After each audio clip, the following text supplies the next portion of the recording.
influence fashion-wise is it was an anti-fashion. Right. And Absolutely. It felt a bit punk. It felt like kind of the next sort of punk attitude. Or non-fashion, you could call it. Sure. But it did make a fashion statement, and it's probably the most accessible fashion statement Yeah. for the fans. Anybody could look like those artists on stage. You could look like Soundgarden or Nirvana or any of those people. Thrift. You just just go by to a going- thrift store. Yeah. Either getting some of your dad's old clothes or going to the thrift store. Yeah. But yet, you know, like Kurt Cobain, he made it feel a little more punk because, you know, he would get like, you know, like chartreuse colored sweaters or dye his hair pink, wear a green sweater. And he just Yeah, looked like a little more cartoon punk. sunglasses and Yeah, stuff. yeah. So when that hit, when Nirvana hit, when Soundgarden hit, Mudhoney, to us that was just as punk rock as anything. Yeah. Yeah. Right.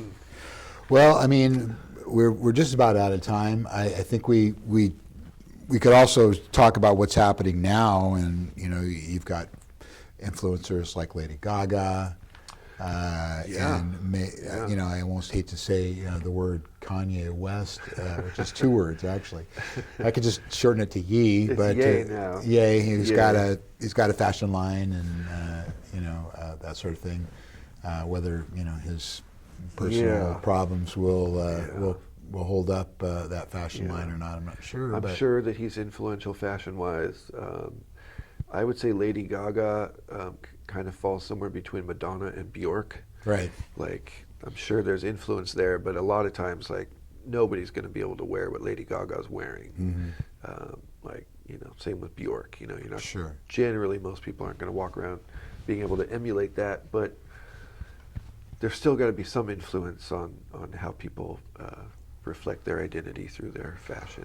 Well, you know, the world, I think, has just become so atomized and so siloized, you know, that we're all in our own silos, and there's just so much out there that, you know, you don't have the radio or MTV or whatever telling you what to look like or, you know, anymore, really.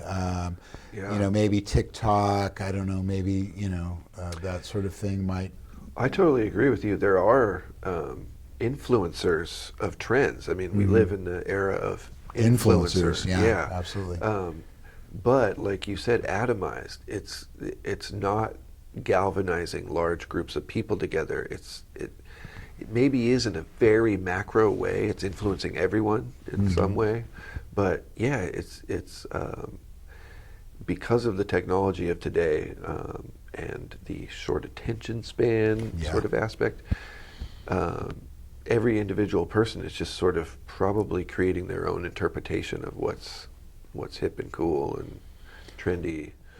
And nothing's really wrong anymore, you know, which is, in a way, I think it's a good thing, you know, is like, okay, you want to wear, you know, your hair is blue and you're wearing a floral dress, you know, and you're a 40-year-old dude, you know, that's, nobody's going to, I don't think anybody would, or most people are not going to look askance at that or say that's you do you, you know. There's still strife socially in the world, but it's not so much that in-group, out-group kind of situation.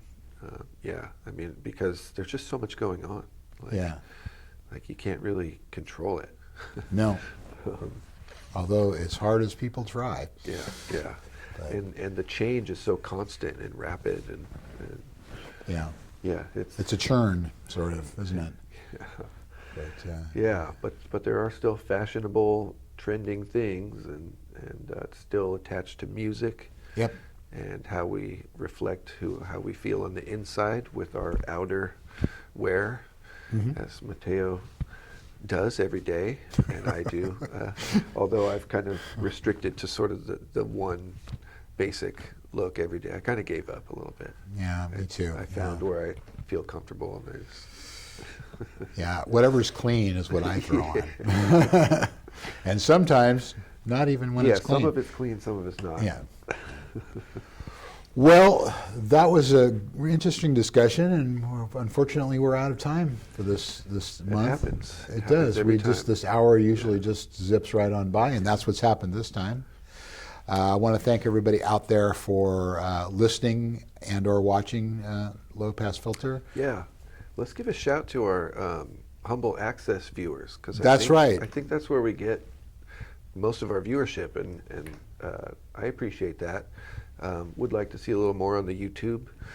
Yeah. But the peeps viewing through the local public access. That's right. In case Shout you out. don't know, we're available on Access Humboldt Channel 12. I don't remember the times offhand, but it gets played a few times. We have our own YouTube channel, which doesn't really get a lot of traffic because we're also on the Access Humboldt YouTube page, which seems to get the most traffic. And then the audio version is available at Internet Archive, and also gets played on the radio here, KZZH 96.7. Yeah, that's awesome. So there's lots of different ways to. We're out there. We're out there in the atmosphere, and who knows what we're wearing. Well, Bandon, thanks again. Oh man, thank you. Yeah. Be sure and check our Spotify page. Yeah. And, Smash the like button. Too. smash That's and hit the bell icon. What else are you supposed to do when you go to YouTube?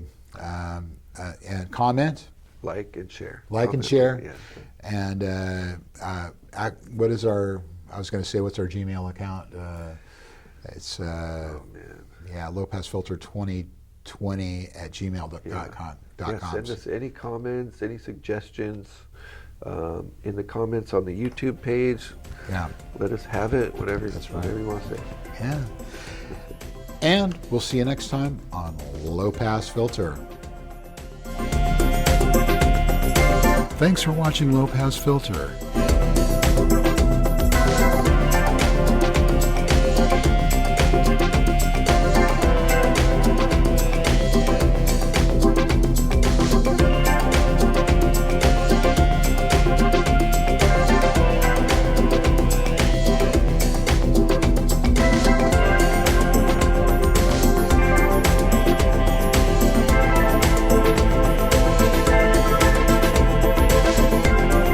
You can contact the hosts at lowpassfilter2020@gmail.com. Be sure to like and subscribe and hit the notification bell to be notified about future shows.